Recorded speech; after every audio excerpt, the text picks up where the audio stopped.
এই নিন বাবা। বোমা, এইটা তুমি কি করলে? মাছের মাথাটা আমাকে কেন দিলে? ও ওইটা তুমি রেখে দাও, ওটা রিয়াদকে দিও। বাবা, আমি যেহেতু আপনাকে দিয়েছি, মাছের মাথাটা আজকে আপনিই খাবেন। আপনার ছেলেকে বরং আমি অন্য একদিন রান্না করে দিব। বলছিলাম কি বোমা, রিয়াদ ছোটবেলা থেকে না মাছের মাথা খুব পছন্দ করে, তুমি মাছের মাথাটা রেখে দাও, ও রিয়াদকে দিও। সব সময় ছেলের জন্য ভাবতে হবে না, আপনার ছেলেকে তো আপনি ছোটবেলা থেকেই খাইয়েছেন। বাবা, আপনি আজকে খান, আমি আপনার ছেলেকে আরেকদিন রান্না করে দিই। না, ওটা বাবা খাবে না। মানে? বাবা, আজকে থেকে তোমার সমস্ত খাওয়া দাওয়া বন্ধ। হ্যাঁ, তুমি এসব কি কথাবার্তা বলছো? হ্যাঁ, তোমার কি মাথা ঠিক আছে? পাগল হয়ে গেছো তুমি? হ্যাঁ, আমি ঠিকই বলছি, আর আমার মাথাও ঠিক আছে। আর তাছাড়া কদিন পর তো বাবাকে এমনিতে না খেয়ে থাকতে হবে। খবরদার বাবা, আমি তোমাকে বলে দিচ্ছি, তুমি আজকে থেকে কিছুই খাবে না। আজকের পর থেকে তোমার সমস্ত খাওয়া দাওয়া বন্ধ। রিয়াদ, এবার কিন্তু তুমি অনেক বেশি বাড়াবাড়ি করে ফেলছো। বাবার সাথে কেউ এভাবে কথা বলে? আর কিভাবে কথা বলবো? কিভাবে কথা বলা উচিত আমার? এই লোকটা, শুধুমাত্র এই লোকটার জন্য আমার জীবনটা নষ্ট হয়ে গেছে। কি? বাবার জন্য তোমার জীবন নষ্ট হয়ে গেছে? হ্যাঁ, আমি ঠিকই বলছি। এই লোকটা ছোটবেলা থেকে আমাকে ভুল শিক্ষা দিয়ে মানুষ করেছে। কি বললি তুই? আমি আমি তোকে ভুল শিক্ষা দিয়েছি? হ্যাঁ, তুমি তুমি তুমি আমাকে ছোটবেলা থেকে ভুল শিক্ষা দিয়ে বড় করেছো।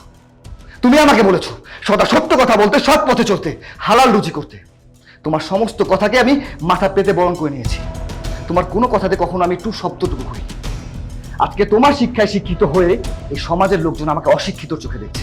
আচ্ছা, আমাকে একটা কথা বলো তো, যে সময় তুমি আমাকে শিক্ষাগুলো দিয়েছিলে সেই সময়ের জন্য শিক্ষাগুলো ঠিক ছিল। ভবিষ্যতে কেমন যুগ আসবে তা কি তুমি একটা বারের জন্য আজ করতে পারোনি? সেই যুগের জন্য সেই শিক্ষাগুলো ঠিক নাকি ভুল সেটা কি তোমার মাথায় আসেনি? রিয়াদ, এবার কিন্তু তুমি অনেক বেশি বেয়াদবি করে ফেলছো। হ্যাঁ, আমি বেয়াদবি করছি, আর আমি জানি আমার বেয়াদবির লিমিটটা আমি ক্রস করেছি। আর আমার কাছে কি মনে হচ্ছে জানো, এই বেয়াদবটাই ঠিক। এর কারণ কি জানো? এই সমাজে যারা অসভ্য, যারাই বেয়াদব, শুধুমাত্র এই সভ্য সমাজ তাদের জন্যই পারফেক্ট।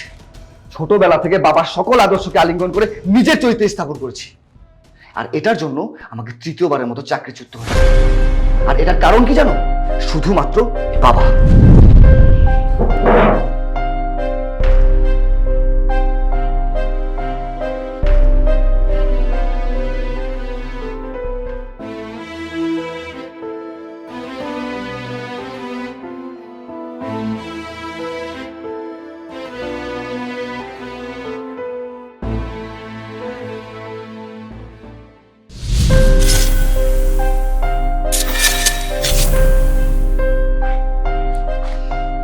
তুমি এভাবে ভেঙে পড়লে হয়?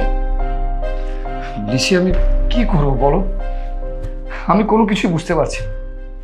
ব্যাংকে একটা টাকাও জমানো নেই যে সংসারটাকে চালাবো। দেখো, তুমি দেখি কান্না করছো। আমি বিয়ের পর থেকে কখনো তোমাকে এইভাবে কান্না করতে দেখিনি। আর তুমি কিন্তু কান্না বন্ধ করো। তুমি যদি কান্না বন্ধ না করো তাহলে কিন্তু আমি কেঁদে দিব। লিসি, তুমি বুঝতে পারছো না আমি বাবার সাথে কতটা রুড বিহেভ করেছি। যে বাবার দিকে আমি কখনো চোখ তুলে তাকাইনি, সেই বাবাকে আজকে আমি যা নয় তা বলেছি। আমি জানি লিসি, বাবা অনেক কষ্ট পাচ্ছে। আমার কি বা করা আছে বলো? সৎ পথে চলতে গিয়ে সব সময়ের জন্য আমাকে বিপদে পড়তে হয়েছে। দেখো, অফিসে সবাই চুরি করে, তারা আমাকেও চুরি করতে বলে। তারা বলে তাদের দলের অন্তর্ভুক্ত আমাকে, আর যদি আমি তাদের দলের অন্তর্ভুক্ত না হই তাহলে আমার চাকরিটা নট। হায় রে দুনিয়া। তোমাকে আমি আবারও বলছি, তুমি কান্না বন্ধ করো, প্লিজ কান্না বন্ধ করো। কিন্তু আমি বুঝতে পারতেছি না নিশা, আমি কি করব। দেখো, তুমি এগুলো নিয়ে অত ভাবনা চিন্তা করো না। আল্লাহ সবকিছু ঠিক করে দেবে। তুমি শুধু একটু ধৈর্য রাখো, আল্লাহর প্রতি একটু বিশ্বাস রাখো।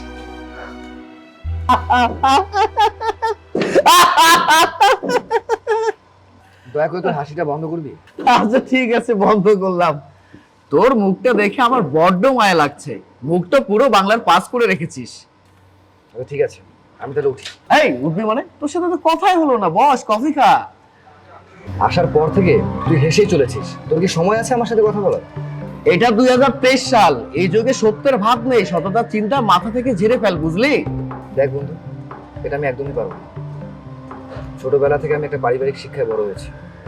বাবা আমাকে সর্বদা বলতো সদা সত্য কথা বলতে, সৎ পথে চলতে। আর এই শিক্ষা আমার রক্তের সাথে মিশে গেছে। দেখ, আমাকে জ্ঞান দিস না, যদি পারিস আমাকে সাহায্য কর। শোন বন্ধু, ছোটবেলা থেকে তুই আমাদের ফ্রেন্ড সার্কেলের মধ্যে একটা পেন ছিলি।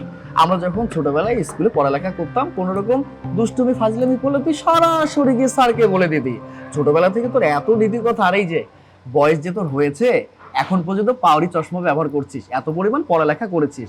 আমরা তো ভেবেই নিয়েছিলাম বড় হয়ে তুই সচিব বলে চাকরি করবি, নয়তোবা ম্যাজিস্ট্রেট হবি। কিন্তু কি হলো? এই যে আমি একটা বাজে স্টুডেন্ট, আমি কোনো সময় পড়ালেখায় ভালো ছিলাম না, তুই সবসময় ভালো স্টুডেন্ট ছিলি, কিন্তু আমার কাছে এসে তুই সাহায্য চাচ্ছিস। ব্যাপারটা কেমন হলো না? তো আচ্ছা, তাহলে তুইও এখন আর 10 জনের মতো সুযোগের সদ্ব্যবহার করছিস। আরে বন্ধু, বিষয়টা সেরকম না, তুই যেমনটা বলছিস। আমি যেখানে চাকরি করি সেখানে যদি তোকে আমি চাকরির ব্যবস্থা করে দেই, তাহলে কি হবে? দেখা যাবে 2 মাস পর তুই ওখানে আছিস, আমি নেই। কারণ আমাদের ওখানে চিটার বাটপার ভরপুর। তোর মতো সত্যবাদী লোক যদি যায়, তাহলে আমার চাকরিও তো থাকবে না, কারোর চাকরি থাকবে না। বুঝতে পেরেছি। কি বুঝলি? এটাই যে তোর কাছ থেকে হেল্পের আশা করা যায়। তুই এমন করে বলছিস কেন? একটু ধৈর্য ধর না, আমি তো চেষ্টা করবো। আচ্ছা ঠিক আছে, ওকে বন্ধু, আসি তবে।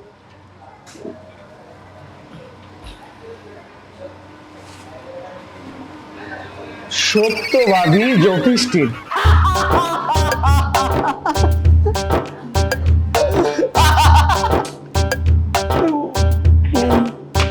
কবির বিলটা কত যেন?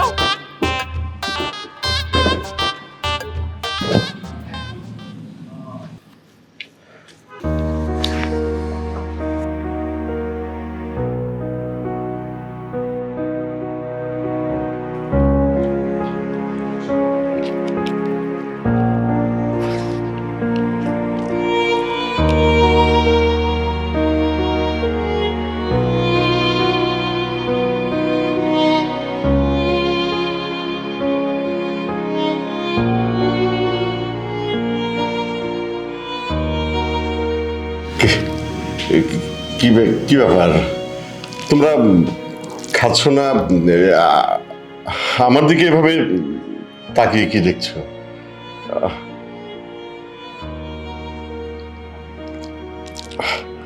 আলু ভর্তা আর ডাল, না? খুব খুব ভালো লাগছে, খুব ভালো, অনেক ভালো লাগছে, অনেক ভালো, অনেক ভালো। জানো বৌমা, তোমার শাশুড়ি মা বেঁচে থাকা অবস্থায় এইভাবে আলু ভর্তা বানাতো আর বেশ সুন্দর করে ডাল রান্না করতো, কি মজা করে খেতাম, খুব ভালো লাগতো, খুব ভালো।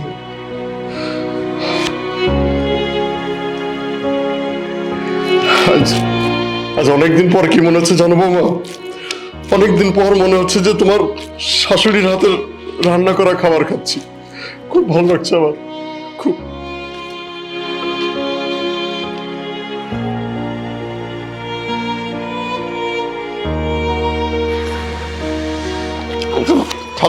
খা, খুব মজা হয়েছে বৌমা, খেয়ে দেখো, খুব ভালো হয়েছে, খুব ভালো।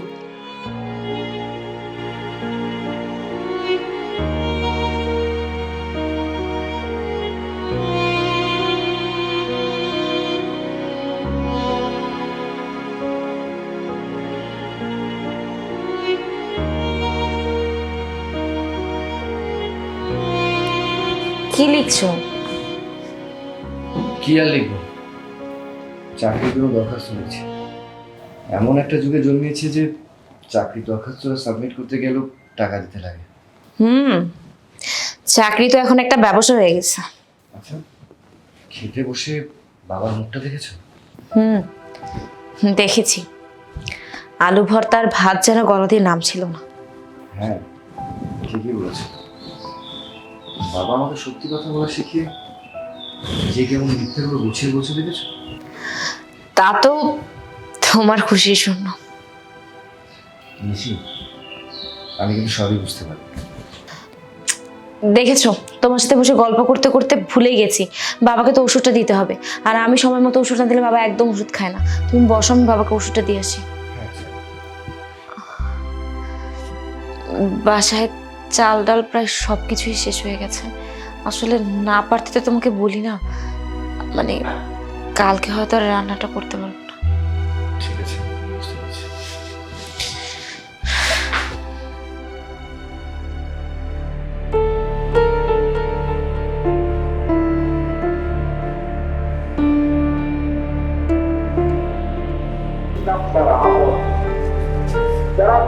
সালামু আলাইকুম ভাই। ওই দেহিটেই না অনেকদিন ধরে, ভালোই আছেন নাকি ভাই? এই তো ভাই, আলহামদুলিল্লাহ ভালোই আছে। আপনাদের দোয়ায় আল্লাহর রহমতে খুব ভালো আছে। আচ্ছা ভাই, ঘরে তো বাজার সদা কিছুই নাই, এক কাজ করেন, আপনি আমারে 2 কেজি চাল, হাফ কেজি ডাল আর 1 লিটার একটা তেলের বোতল দিন। দিতেছে ভাই।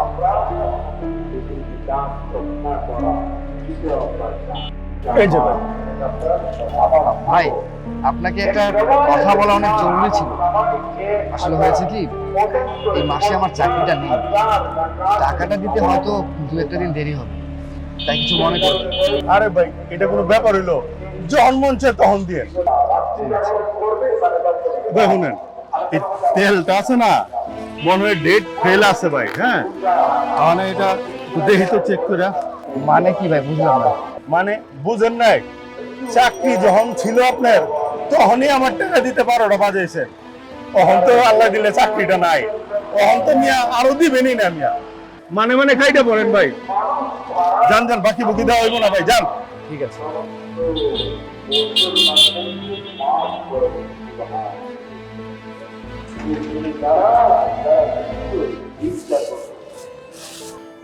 বাবাজি, আমার ছেলেটা তো তোমার এই অফিসে অনেকদিন যাবতীয় চাকরি করতেছে, কিন্তু হঠাৎ করে যদি এখন আমার ছেলের চাকরিটা চলে যায়, আমিও অসুস্থ মানুষ, কাজ কাম কিছুই করতে পারি না।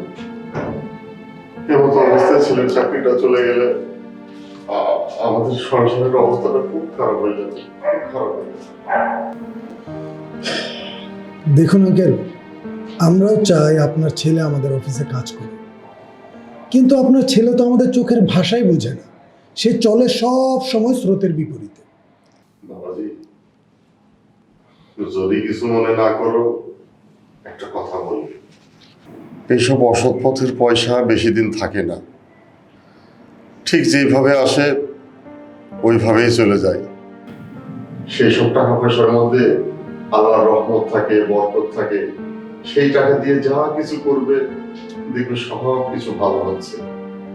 তাই বলছিলাম যে বাবাজি, এসব অসৎ পথে ইনকাম না করে সৎ পথে ইনকাম করো, সৎভাবে চলো, সদা সত্য কথা বলো, দেখবে। বাবা বাবা বাবা, যেমন ছেলে তেমন তার বাবা। মনে হচ্ছে তার ছেলে চাকরির জন্য সুপারিশ করতে আসে না, এসেছে আমাকে জ্ঞান দিতে। এই যে শুনুন, আপনার এতক্ষণ আমি অনেক কথা শুনেছি, এই ব্যাপারে আপনি আর একটি কথাও বলবেন না, বের হয়ে যান আমার অফিস থেকে। বাবাজি, ব্যাপারটা আরেকবার একটু ভেবে দেখা যায় না? এই, আপনাকে কি বলেছি আপনি বুঝতে পারেননি? আপনি কি বের হবেন নাকি আমি?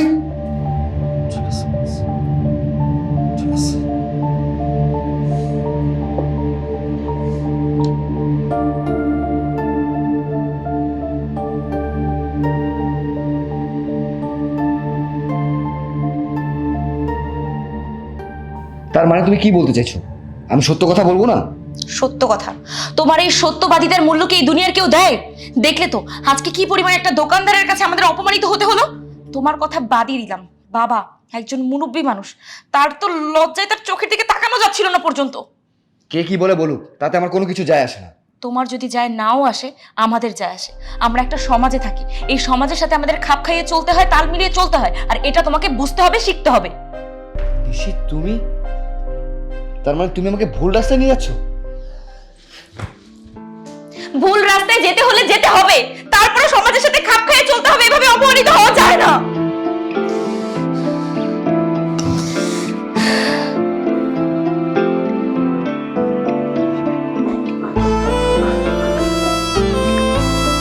আঙ্কেল, আপনাকে আমি কতবার বললাম যে আপনি আবার বাসায় আসেন, আপনি আমার কোনো কথা শুনলেন না। বাবাজি, তুমি তো জানো আমার এই পায়ের সমস্যার কথা। আমি না আসলে সিঁড়ি দিয়ে উপরে উঠতে পারি না বাবাজি, খুব কষ্ট হয়। আঙ্কেল, আপনার কি মনে হয় আমি কম দামি একটা ফ্ল্যাটে থাকি? আমি যে ফ্ল্যাটে থাকি সেটাতে লিফট আছে। যাই হোক সেসব কথা, আপনি কেন ডাকছেন সেটা বলেন। বাবাজি, তুমি তো জানো আমার ছেলের চাকরিটা চলে গেছে। ও এখন বেকার হয়ে বাসায় বসে আছে। আরে আমি অসুস্থ মানুষ, কোনো কাজ কামও করতে পারি না। আমাদের সংসারের অবস্থাটাও এখন খুব খারাপ হয়ে গেছে বাবাজি। বাবাজি, বলছিলাম যে তুমি যদি আমার ছেলের একটা চাকরির ব্যবস্থা করে দিতে তাহলে খুব ভালো হইতো বাবাজি, খুব ভালো হইতো। আঙ্কেল, রিয়াদ তো আমার ছোটবেলার বন্ধু, আমিও চাই রিয়াদ ভালো থাকুক, সুস্থ থাকুক, ভালো কিছু করুক। কিন্তু কি করব বলেন, আপনার ছেলে যে চিন্তাধারা, মানে সব সময় সত্যবাদী সত্যবাদী সত্যবাদী, এই যুগের সাথে একেবারে মানে না। আমার মনে হয় কি ওর দ্বারা কোনো কিছু হবে না। বাবাজি, বাবাজি, আমি তো তোমার বাপের মতো। আমি তোমার হাত ধরে অনুরোধ করতেছি, তুমি যেমন করে হোক আমার ছেলেটার একটা চাকরির ব্যবস্থা করে দাও। তা না হলে যে আমার পুরো পরিবার না খেয়ে থাকতে হবে বাবা, না খেয়ে থাকতে হবে। আঙ্কেল, আপনি কোনো চিন্তা করবেন না, আপনি এত করে বলছেন, আমি কোনো কিছু একটা ব্যবস্থা করব। আপনি প্লিজ এমন করে বলবেন না। যান, আসসালামু আলাইকুম।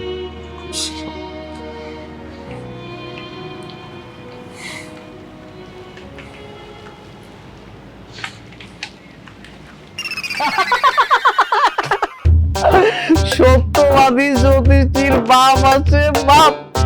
আরে না, এত জোরে হাসা যাবে না, আশেপাশে তো মানুষজন ঘুমাচ্ছে। আমার হাসির সাউন্ডে আমার ঘুম ভাঙিয়ে যাবে।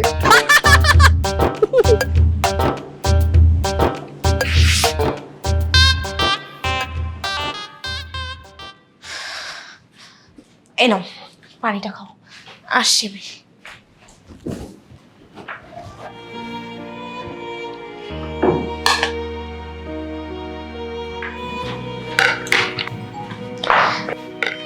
এই একটু দেখো তো তেল ঝাল নুন সবকিছু ঠিক মতো আছে কিনা। আচ্ছা, ঘরে তো বাজার ছিল না, মাংস পেলে কোথা থেকে? কি ব্যাপার, চুপ করে আছো কেন? বলো, মাংস পেলে কোথা থেকে? কি বাবা এনেছে? না, তাহলে কি তুমি এনেছো? তুমি গরুর মাংস কেনার জন্য টাকা পেলে কোথায়? তার মানে ছি ছি ছি ছি, তুমি টাকার জন্য এতটা নিচে নামতে পারলে? না না না আল্লাহ, তুমি ওগুলো কি বলতেছো? তুমি তো জানো আমি কেমন, আমি এরকম কোনো কিছু করি নাই। এটা সত্যি, আমি তোমাকে বলতে পারবো না আমি কিভাবে এগুলো আনছি। আমার রান্না পড়ে যাচ্ছে। দাদা, তো তোমার গলার চেন কোথায় গেছে? গোসল করতে গিয়ে বাথরুমে। তার মানে স্বর্ণের চেন বিক্রি করে গরুর মাংস কিনেছো? আর আমি তোমাকে, দেখো আমার মানসিক অবস্থাটা একদমই ভালো না। আমি কি বলতে তোমাকে কি বলে ফেলেছি, আমি তোমাকে সন্দেহ করেছি। প্লিজ আমাকে তুমি মাফ করে দাও, আমার এমনটা করা একদমই উচিত হয়নি। আমি জানি তোমার মানসিক অবস্থা এখন ভালো নেই, এই সময় তুমি যা বলছো কোনো কিছু মন থেকে বলছো না। আমি কোনো কিছু মনে করিনি। তুমি বসো, খাবারের ব্যবস্থা করছি।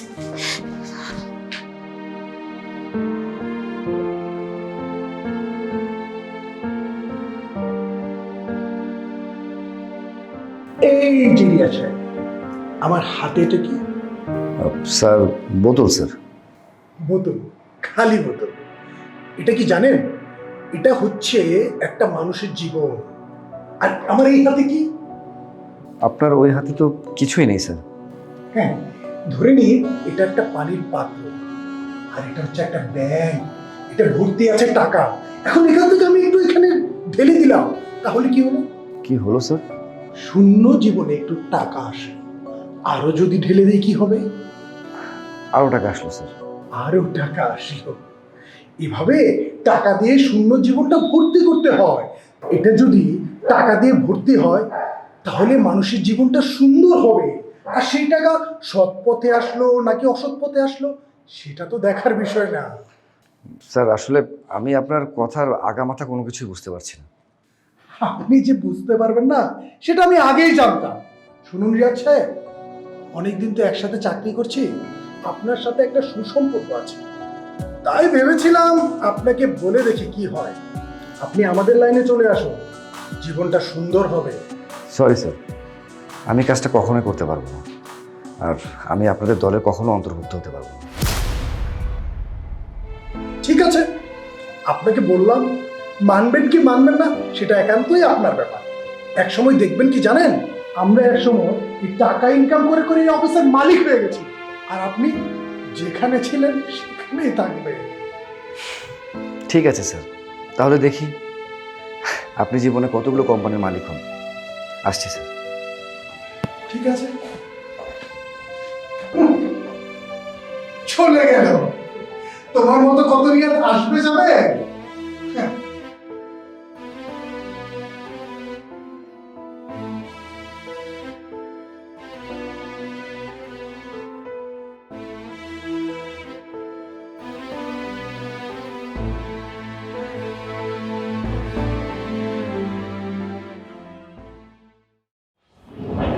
হ্যাঁ বন্ধু, বল কেন রেখেছিস? তোকে ডেকেছিলাম একটা কারণে। কারণ? কি কারণ বল না। তুই তো আমার বন্ধু মানুষ, বেকার বসে আছিস, কোনো কাজকর্ম নেই, তাই ভাবলাম তোর একটা কাজের ব্যবস্থা করে দিই। ও যাক, এটা তাহলে ভালো খবর। বল না কি কাজ? আমার একটা কাপড়ের দোকান আছে বুঝলি, এটা হাইট, কেউ জানে না। তুই আমার বন্ধু মানুষ, তোকে বিশ্বাস করা যায়, তাই তোকে বলছি।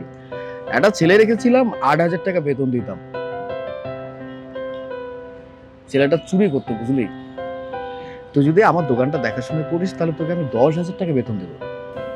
10,000 টাকা না? আচ্ছা ঠিক আছে, আমার এটা হলেই চলবে। আচ্ছা ঠিক আছে, তাহলে আমার দোকানের লোকেশনটা তোকে আমি পাঠিয়ে দিব। কালকে সকাল 9টার দিকে তুই দোকানে চলে আসবি, মন দিয়ে কাজ করবি, কোনো সমস্যা হলে আমাকে জানাবি, ঠিক আছে? আচ্ছা ঠিক আছে। ও আরেকটা কথা, যে প্রোডাক্টটা 500 টাকা কেনা আছে, এই প্রোডাক্টটা কাস্টমারের কাছে বলবি যে 2200 টাকা কেনা। কিন্তু আরে কোনো কিন্তু না, তুই কালকে থেকে জয়েন করতে যা যা যা।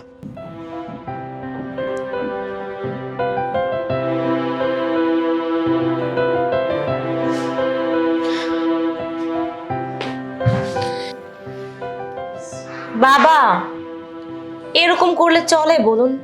আপনাকে নিয়ে আমি আর পারি না। একটা বেলা আপনি ঠিক মতো ওষুধ খান না। আমি যদি একবেলা ভুলে যাই তাহলে তো ওষুধটাই মিস হয়ে যাবে। এই নিন তোর।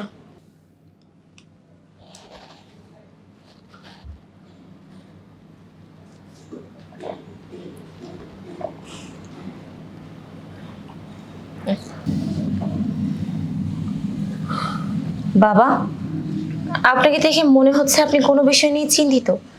কি হয়েছে বলুন আমাকে। বৌমা, আমি আমার সন্তানের জীবনটা নষ্ট করে ফেলেছি, তাই না?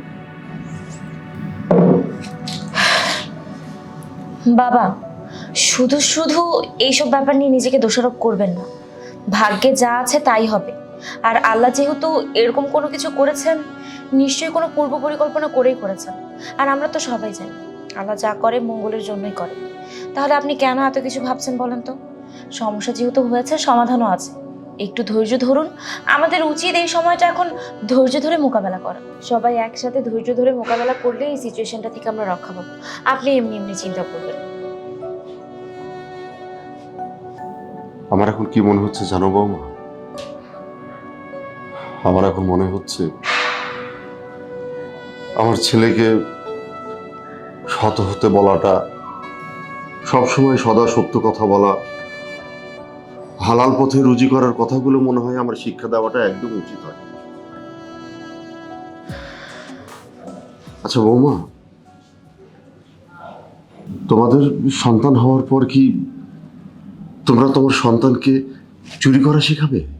তোমরা কি তোমাদের সন্তানকে মিথ্যে কথা বলা শেখাবে? বাবা, এত জটিল প্রশ্নের জবাব তো আমার জানা নেই। আসলে সত্যি কথা বলতে কি জানো বৌমা, কোনো বাবা মাই না তার সন্তানকে কুশিক্ষা দিতে চায় না। সব বাবা মারাই চায় তার সন্তানকে সুশিক্ষায় শিক্ষিত করতে, মানুষের মতো মানুষ করতে। যেন একসময় তারা বড় হয়ে বাবা মার মুখ উজ্জ্বল করে। কোনো বাবা মাই তার সন্তানের খারাপ চায় না, কিন্তু আমার যে সব কেন এমন হয়ে গেল। বাবা, আমি আপনার জন্য বরঞ্চ একটু রং চা করে আনি। হ্যাঁ, আপনি বসুন।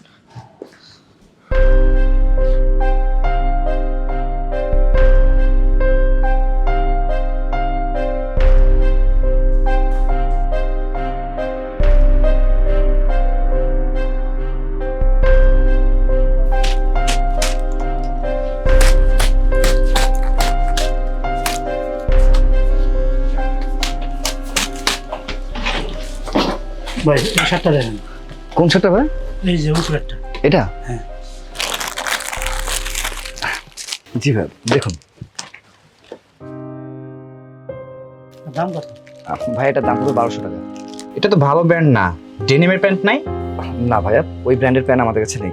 ভাই আপনি চাইলে এই প্যান্টটা নিতে পারেন, খুব ভালো হবে। বললাম না ফালতু একটা। তাহলে রাখেন, আমি যাই। ঠিক আছে। কাপড় ভালো না।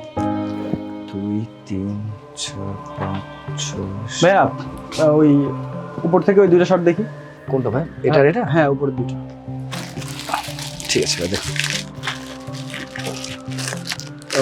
এটা কত? ভাই এটা পড়বে 1100 টাকা। 1100 না? এটাও ভালো। এটা কত? এটা আপনার পড়বে 1250 টাকা। আচ্ছা ঠিক আছে, আমি একটা কাজ করি, আপনাকে এই দুটো 200-400 টাকা দিয়ে দিই, কি বলেন? 200-400 টাকা? এটা আপনি কোনো কথা বললেন ভাই? আমার তো এই শার্টগুলো 400 টাকা কেনাও পড়েনি, আমার প্রত্যেকটা শার্ট 900 করে কেনা পড়েছে ভাই। না, আমার তো মনে হচ্ছে আমি ফুটপাতে জামা কাপড় কিনতে আসছি। আপনার যে দাম বলছেন, আমার মিনিমাম বাজেট 5000 টাকা। আচ্ছা, আপনার কাছে দামি কোনো পোশাক নেই 4-5 হাজার টাকা দামের? না ভাই, সরি, আমাদের শোরুমে আসলে এত টাকা দামের শার্ট নেই। কেন যে আপনার শোরুমের দোকান খুলে বসেন?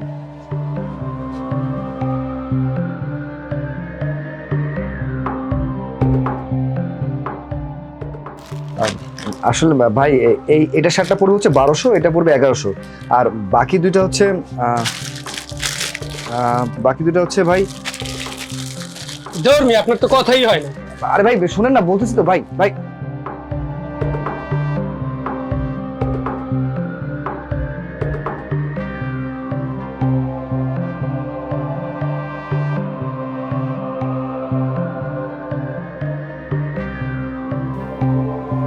এই যে আঙ্কেল, আপনি আমার বাসায় গিয়ে আমার হাত ধরে বলেছিলেন আপনার ছেলেটা বেকার বসে আছে, আপনার সংসারে অশান্তি অভাব লেগে আছে।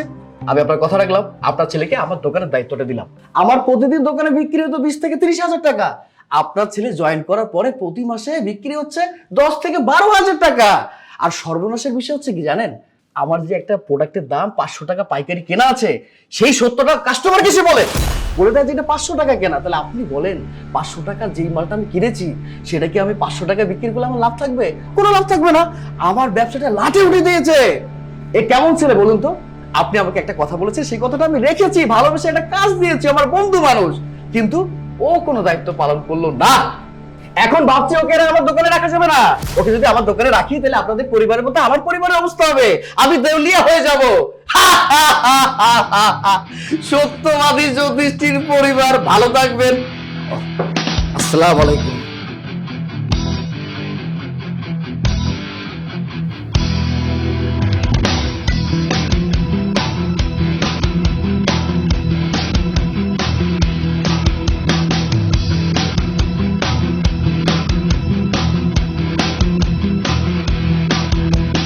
টাকা সব গিলে খায়, দেশ নীতি ধর্ম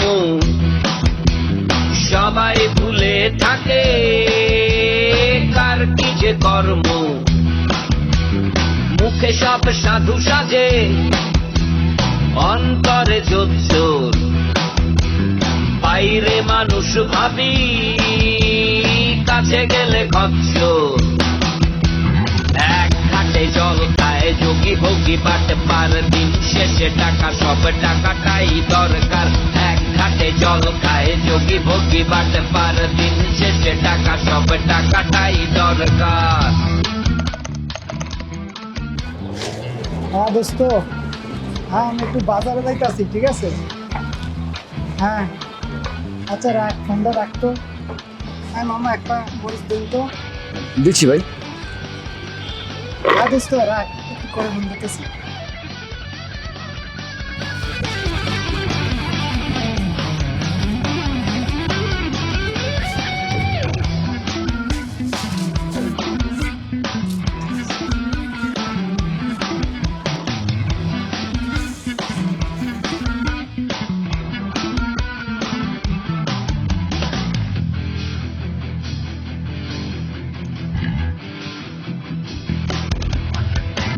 একই দোষে কেউ দোষী, কেউ পায় মুক্তি। টাকাও যে কথা বলে, আছে তার যুক্তি। নিগুণেও গুণী হয়, থাকে ভাই, কিছু সাহায্য দিবেন? এ রে ভাই, সকাল সকাল এখন পর্যন্ত বোন। নেই, টাকা ছাড়া ব্যর্থ। স্যার আপনি, কিন্তু আপনার এই এই অবস্থা হলো কিভাবে? আমি তো বিশ্বাসই করতে পারছি না স্যার, আপনার এরকম অবস্থা হয়েছে। স্যার আসলে হয়েছেটা কি আপনার বলুন তো? হ্যাঁ রিয়াজ সাহেব, আপনি ভুল দেখছেন না, আমি সেই অধম আপনার স্যার। কিন্তু স্যার আপনার এই এই এই অবস্থা হলো কি করে? আসলে রিয়াজ সাহেব, সবই আমার পাপ, আমার পাপের ফসল।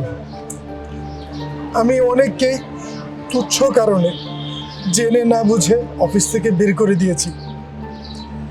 একবারও ভাবিনি তারা কিভাবে চলবে, তাদের পরিবারের কি অবস্থা হবে, তাদের বাচ্চারা কিভাবে লেখাপড়া করবে, তাদের বাচ্চারা কিভাবে বড় হবে, একটা বারও ভাবি। এমনকি আপনার সততার কারণে আপনাকেও আমার অফিস থেকে বের করে দিয়েছিলাম।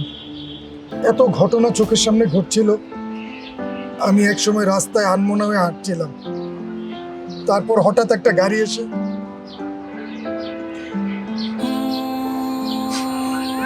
তারপর আমার হাতটা কেটে ফেলতে হয়। ব্যাংকে কিছু টাকা জমানো ছিল, চিকিৎসা করতে করতে সেই টাকাটাও শেষ হয়ে গেছে। তারপর আমি নিঃস্ব হয়ে যাই। আমার পরিবারের সবাই আমাকে ছেড়ে চলে যায়। তারপরে কি করব? একবেলা খেতে পেলে দুবেলা না খেয়ে থাকি। ক্ষুধার যন্ত্রণায় না খেয়ে মরার চেয়ে নিজের জীবন বাঁচানোর জন্য রাস্তায় নেমে আসি, মানুষের কাছে হাত পাতি।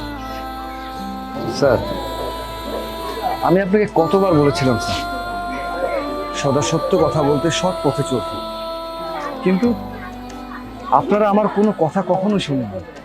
উল্টো আপনারা আপনাদের দলে ফেরানোর জন্য আমাকে চেষ্টা করেছেন। দেখেছেন স্যার আজকে আপনাদের কি অবস্থা হয়েছে। তবে স্যার আজকে আজকে আমার না অনেক গর্ব হচ্ছে স্যার, অনেক ভালো ফিল হচ্ছে স্যার। আমার আমার বাবা যে শিক্ষাটা আমাকে দিয়েছিলেন না, সৎ পথে চলতে, সত্য কথা বলতে, আল্লাহর রহমতে আমি হয়তো এই ভ্যানের তরকারি বেচি রাস্তায় রাস্তায়, কিন্তু আমি অনেক ভালো আছি স্যার, অনেক ভালো আছি স্যার, অনেক ভালো আছি স্যার। আপনি যদি কিছু মনে না করেন তাহলে কি আমি আপনাকে কিছু টাকা? না রিয়াজ সাহেব, তার আর দরকার নেই। চাচা, আমি একদিন আপনার সাথে অনেক বড় বেয়াদবি করে ফেলেছিলাম। আমি তো আপনার ছেলের মতো, আমাকে মাফ করে দেবেন। ঠিক আছে বাবা, আমি দোয়া করি আল্লাহ যেন তোমার সুস্থ রাখে, ভালো রাখে। আসসালামু আলাইকুম।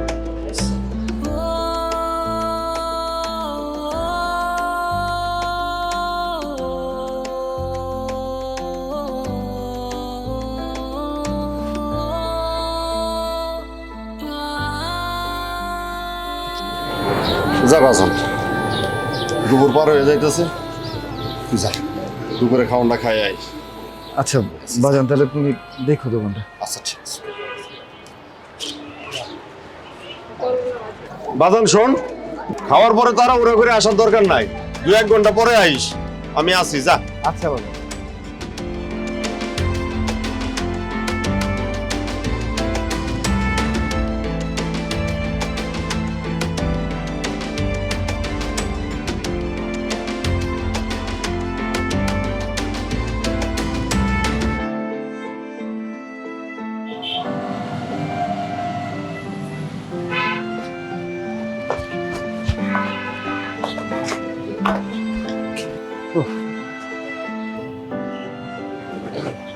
আরে তুমি আসছো?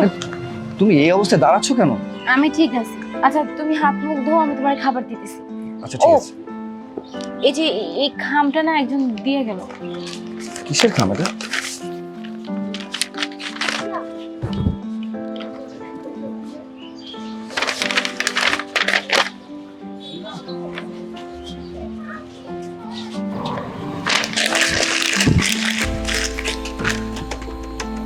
ওইটাতে কি ছিল গো? ওই যে জবের জন্য অ্যাপ্লাই করেছিলাম না, ওটারই কাগজ এসেছে। ও মা, তাহলে তুমি এটা ছিঁড়া ফেললা কেন? আচ্ছা, তোমার কি এই টিনের নিচে থাকতে কষ্ট হয়? না না, তুমি এগুলো কি বলতেছো? তুমি তো জানো তোমার সাথে যদি আমি গাছতলায় থাকি সেখানেও আমি অনেক খুশি। আমি জানতাম তুমি এটাই বলবে, আর সেই সাহসে তো আমি ওটা ছেড়ে ফেলেছি। দেখো, পরের অধীনে থেকে মিথ্যে আশ্রয় আমি নিতে চাই না। আমার তরকারির দোকানে অনেক ভালো আছে। তোমাকে পেয়ে আমি সত্যি অনেক ধন্য। তুমি জানো, আমার মাঝে মধ্যে ভাবতেই অবাক লাগে যে আমাদের সন্তানের জন্য এত ভালো একটা বাবা দুনিয়াতে অপেক্ষা করতেছে। আমাদের সন্তান কত সৌভাগ্যবান, তাই না? শুধু কি আমারই প্রশংসা করবে? তুমিও কিন্তু কম যাও না। তুমি হচ্ছে আমার কাছে আমি শ্রেষ্ঠ।